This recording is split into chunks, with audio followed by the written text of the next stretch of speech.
निराकार आत्माओं के बीच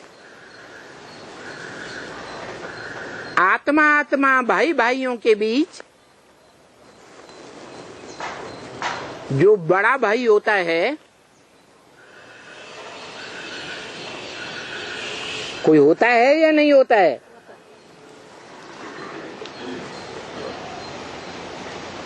और बड़ा बड़ा भाई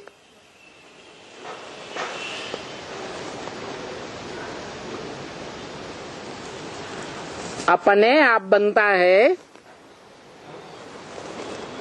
या कोई बनाता है? बाप बनाता है। क्यों कहा गीता में आत्मा अपना शत्रु और आत्मा अपना मित्र स्वयं ही है, या शत्रु और मित्र कोई दूसरा होता है? स्वयं है। अभी भी बोला भाग्यशाली आत्मा बनती है और दुर्भाग्यशाली भी आत्मा बनती है।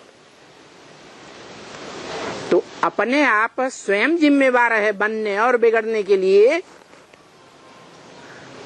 भाग्यशाली और दुर्भाग्यशाली बनने के लिए आत्मा स्वयं जिम्मेवार है या कोई दूसरा जिम्मेवार है? स्वयं जिम्मेवार।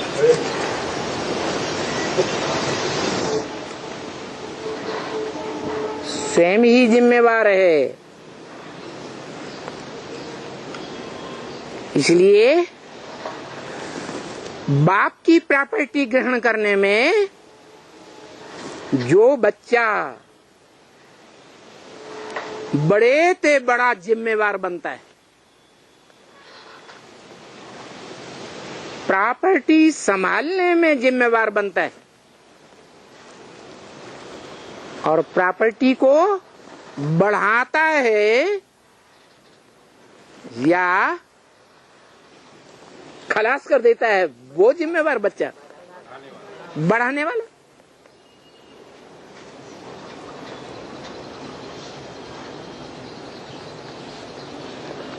तो शिव बाप ने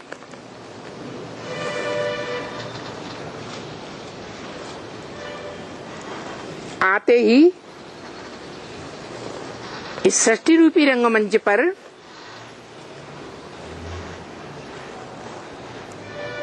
क्या पहचान दी?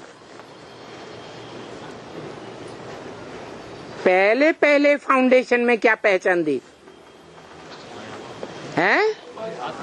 हाँ, कि तुम देह नहीं हो।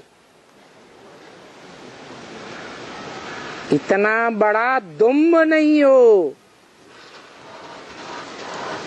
तुम तो इस देह में रहने वाला अति सूक्ष्म बीज हो।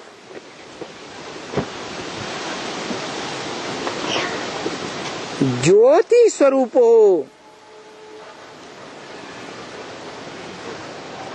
जिस ज्योति रूपी बीज आत्मा की रोशनी ज्ञानेंद्रियों में सबसे श्रेष्ठ है।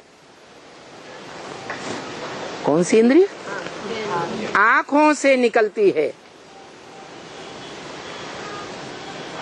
जब आत्मा शरीर से निकल जाती है तो आंखें निर्जीव दिखाई देती है। इससे साबित होता है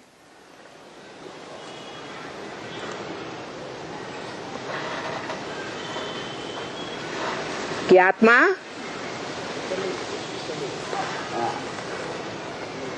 प्रकाशमय है, ज्योतिर्मय है या ज्योतिहीन है? ज्योतिर्मय है।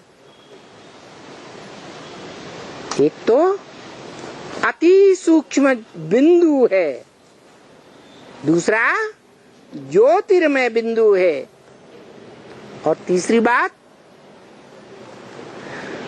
राजा अपने राज्य में ऊंची गद्दी पर बैठेगा या नीचे बैठेगा? तो ये आत्मा राजा है और ये शरीर, इंद्रियां सब प्रजा है। तो शरीर में जो उत्तम अंग कहा जाता है, कैसा अंग? उत्तम ते उत्तम अंग। और उस उत्तम अंग में भी जो भ्रकुटी कही जाती है, क्या नाम दिया? बड़ी पूरी कुटी। क्या? कुटी, कुटिया।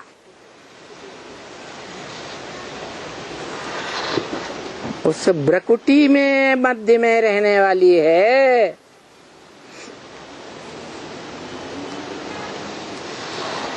जिसकी यादगार आज भी भारत में माताएं भ्रकुटी में है। टीका नहीं, टीका पुरुष लगाते, बिंदु बिंदी लगाती हैं।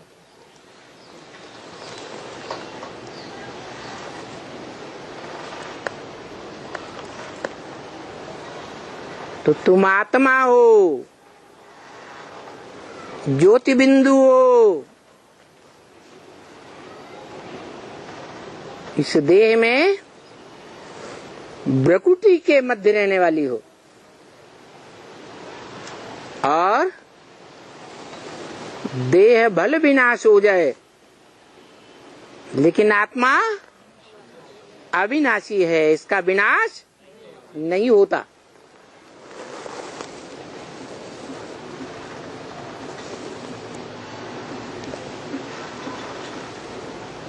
ठीक, आत्मा ज्योति बिंदु है। बिंदु जितना छोटा बनाओ उतना छोटा होता जाएगा।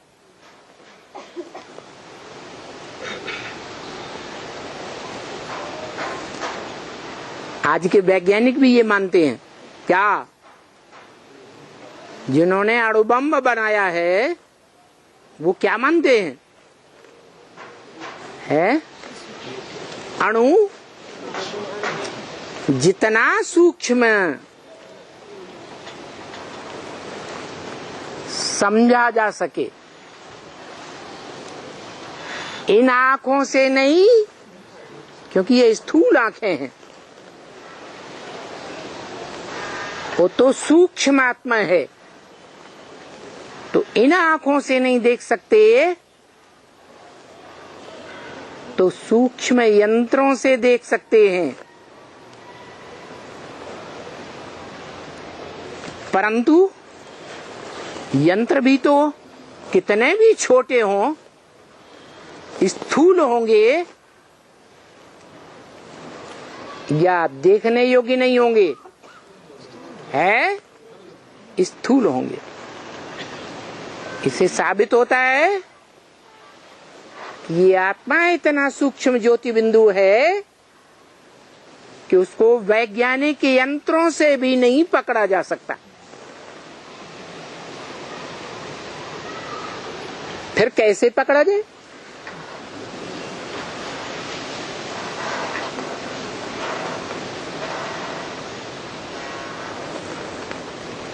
पकड़ में आए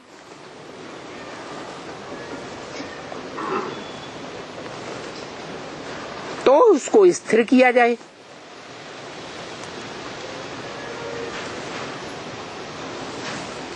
स्थिर हो जाए तो अमर कहा जाए,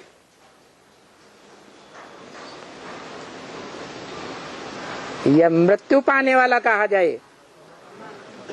अमर कहा जाए।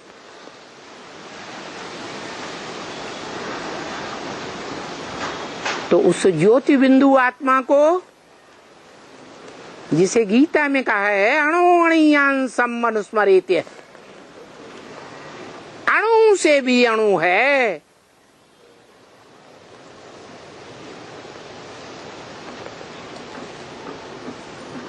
जो स्मरण करने वाले ऋषियों मुनियों ने स्मरण करने का प्रयास किया है,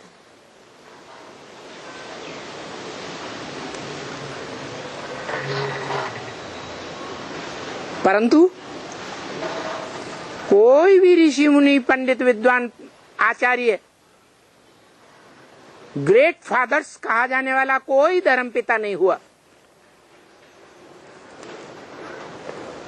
जिसने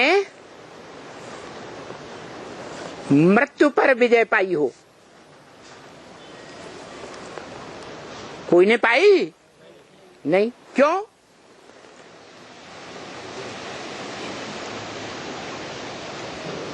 क्योंकि उस सूक्ष्म आत्मा को पकड़ने का यंत्र कौन सा है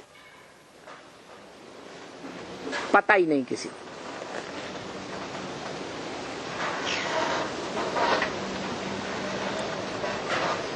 तो कौन पता करेगा?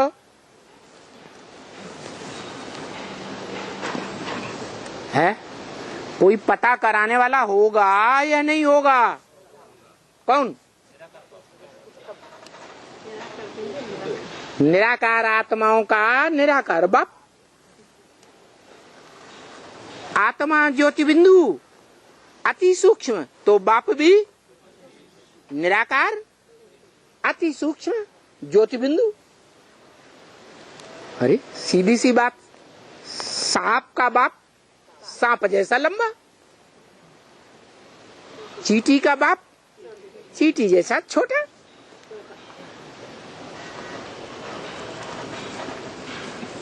हाथी का बाप हाथी जैसा डौल डील वाला मोटा ताजा। तो अति सूक्ष्म तुम आत्मा है, तो तुम अपने बाप को पहचानो। क्या? कैसा? बाप भी कैसा? अति सूक्ष्म ज्योतिर्मय बिंदु।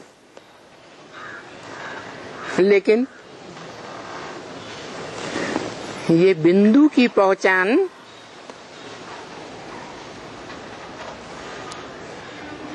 बाप की पहचान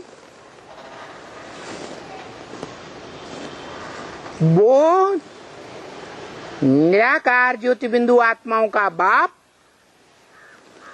शिव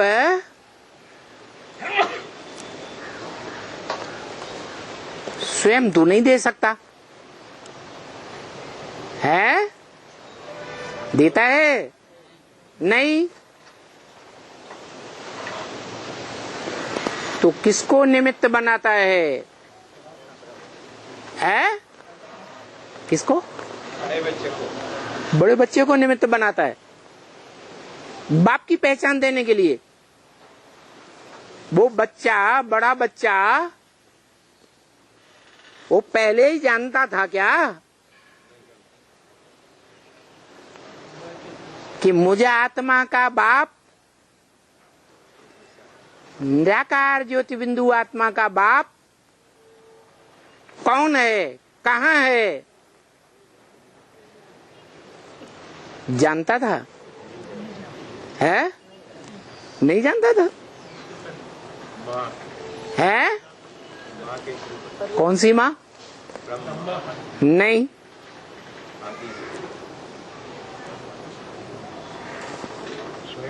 ब्रह्मा तो स्वयं देहधारी धर्म पिताओं के बीच में बड़े ते बड़ा देह अहंकारी धर्म पिता।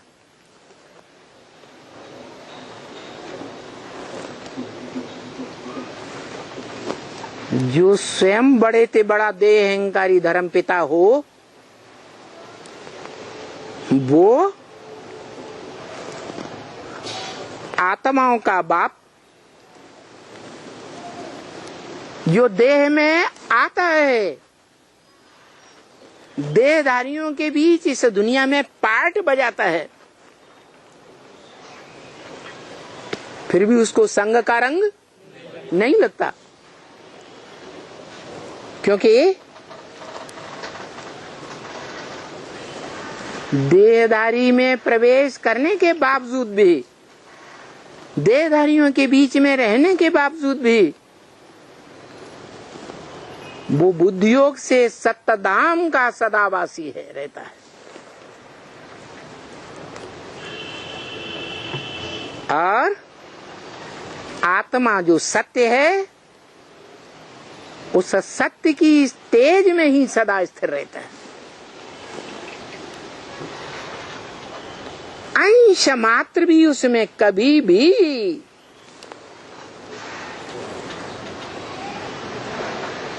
असत्य का प्रवेश नहीं हो सकता।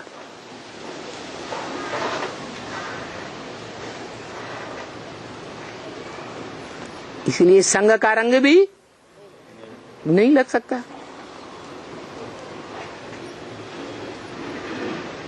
तो सवाल है, जो परंपरा है कि बच्चों को बाप का परिचय कौन देता है?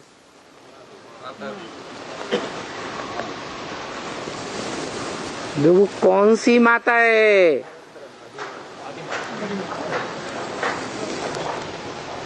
जिसने निराकार ज्योति बिंदु आत्माओं के बाप ज्योति बिंदु का सच्चा परिचय पहले पहले दिया था।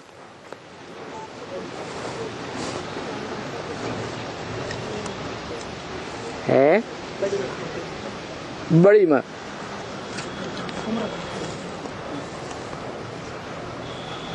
बड़ी माँ जो देवान में आती है, महाकाली बनती है,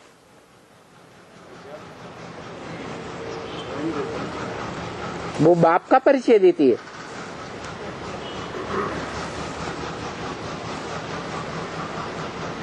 काली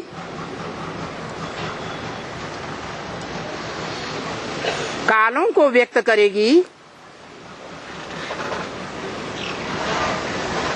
इस संसार में, या गोरों को प्रत्यक्ष करेगी?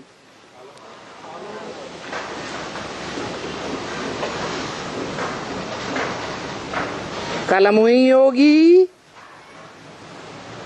तो काले ही पैदा करेगी, कालों को प्रत्यक्ष करेगी। और क्या होगी? महान गौरी होगी तो किसको प्रत्यक्ष करेगी? गोरों को अपनी कोख से प्रत्यक्ष करेगी। शास्त्रों में कोई उदाहरण है? दिति अदिति कहते हैं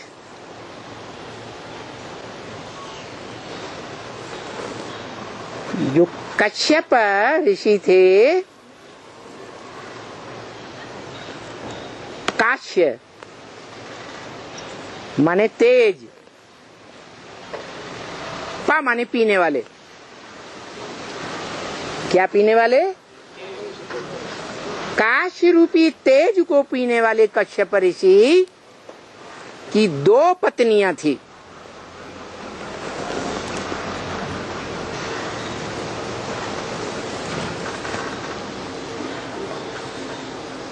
एक बड़ी और एक छोटी। बड़ी का नाम दिति और छोटी का नाम अदिति। दिति का अर्थ होता है खंडित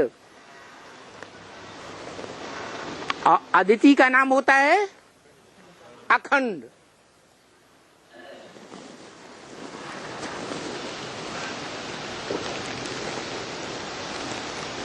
जिसका सत्व खंडित हो जाए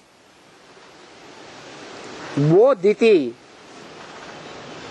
और जिसका सत्व सतीत्व अखंड बना रहे जीवन में, वो अदिति। तो अब बताओ,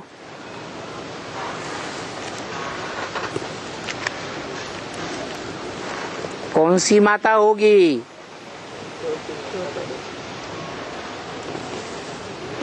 जिसने पहले पहले बाप का परिचय दिया हो, है? हाँ,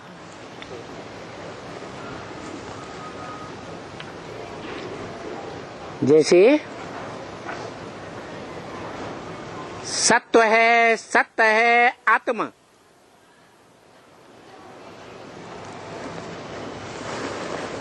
और देह असत्य है।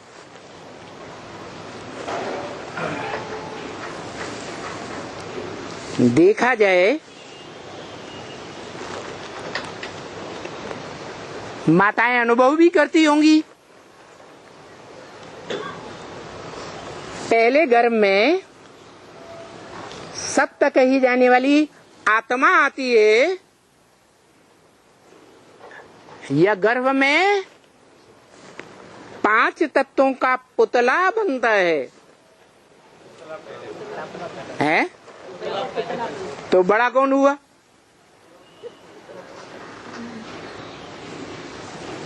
कौन बड़ा हुआ? 5 तत्वों का पुतला बड़ा हुआ, क्या बाद में आने वाली आत्मा बड़ी हुई है?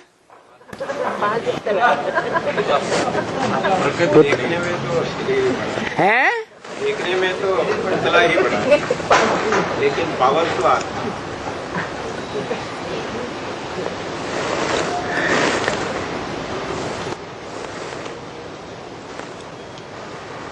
ओरिजिनल रूप में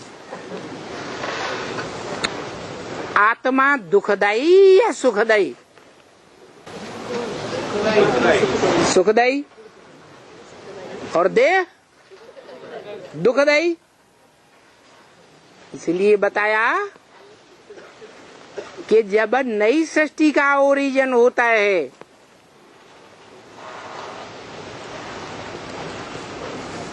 तो पहले पहले असुरों का जन्म हुआ। क्या? आसुरी जो आत्माएं हैं उनका प्रत्यक्षता रूपी जन्म होता है, और बाद में देव आत्माओं का जन्म होता है।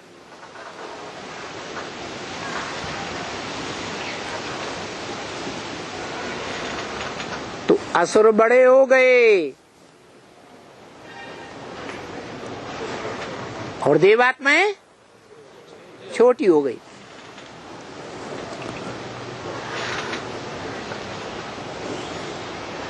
ये परंपरा भी सृष्टि के आदिकाल की है। क्या?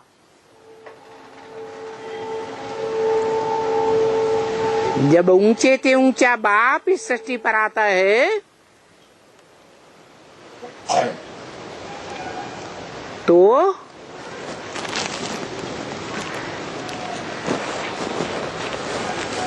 विदेशी बनकर आता है या स्वदेशी बनकर आता है? विदेशी बनकर आता है। बनकर आता है या होता भी है वैसा? बनकर आता है। इसका मतलब जो देखने में बनकर आता है वो वैसा है नहीं। मन बहुरूपिया बनकर आता है। जो देखने में आता है वो बहुरूपिया देखने में आता है नहीं।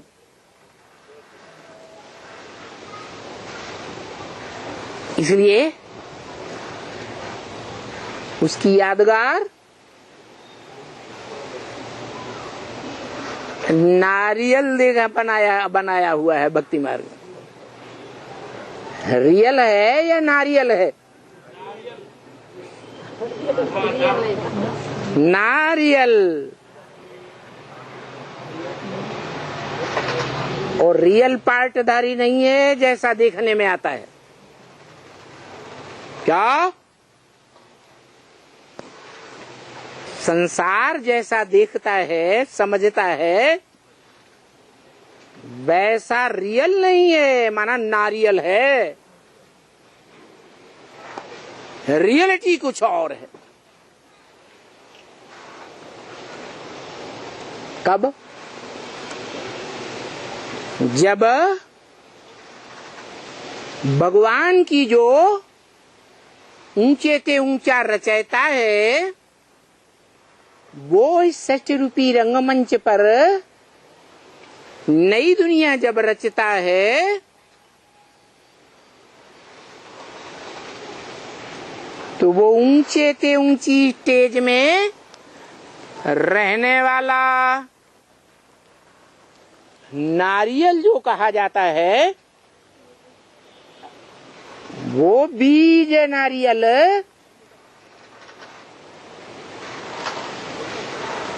सार्वभौम माने जाने वाले भगवान के रूप में जो दुनिया में शिवलिंग पाया जाता है, दुनिया की बड़े ते बड़ी खुदाइयों में, देश विदेश की खुदाइयों में जो सबसे जास्ती लिंग मूर्तियां पाई गई और भारत में भी जो यादगार मंदिर सबसे जास्ती बनाए हुए हैं, उन मंदिरों में शिवलिंग के रूप में रखा हुआ है वो नारियल है। पार्ट के हिसाब से सृष्टि के आदि में जो वो पार्ट बजाता है, कैसा पार्ट है? नारियल पार्ट। रियल नहीं है। रियलिटी तब जाहिर होती है संसार के सामने जब भगवान के सामने ले जाकर भक्ति मार्ग में क्या करते हैं?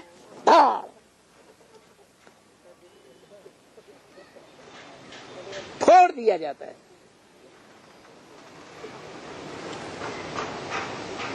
तो उसमें से असलियत निकलती है। क्या? कि ये है असल में।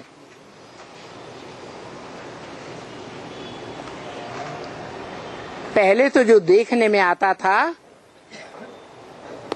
वो रियल नहीं था।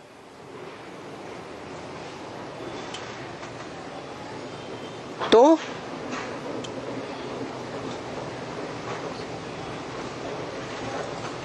वो नारियल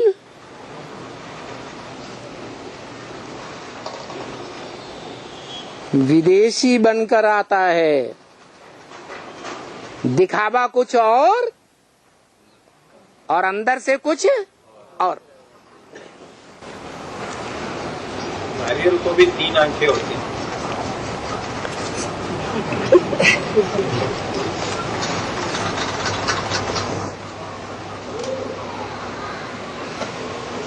जो 3 आंखें होती हैं